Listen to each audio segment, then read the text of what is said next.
There is an increasing trend for people on the Sunshine Coast prepared to trade a long-distance commute to work in order to preserve their Sunshine Coast lifestyle and have access to a well-paid job. The extent of this new trend has been confirmed by a new KPMG study undertaken by the Sunshine Coast Council in partnership with Regional Development Australia Sunshine Coast.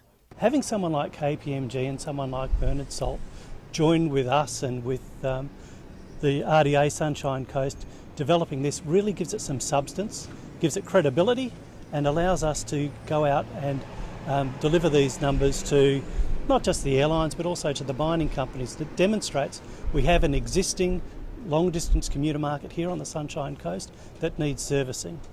Currently, the Sunshine Coast has more than 7,000 long-distance commuters travelling via road or by plane out of Brisbane to places such as Mackay, Gladstone, Moranbah, Emerald, Roma and Rockhampton.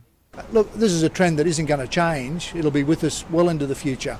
And giving people better access by having better services and better scheduled services at our airport is a good outcome for everybody. It's very clear that there's certainly a need in this area of the FIFO workers, but also from a tourist point of view longer term, there's absolutely a need to be able to access routes north.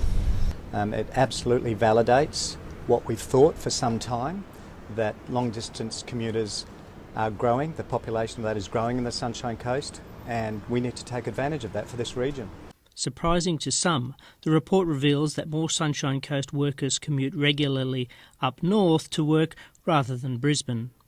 We have more than 7,000 long-distance commuter workers here on the Sunshine Coast, a number which has grown by 62% since 2006, when the average growth around Australia for this type of worker is only 37%.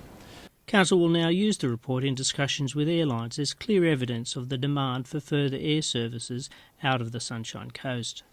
So we encourage airlines of all sizes to look at these figures and see the potential within.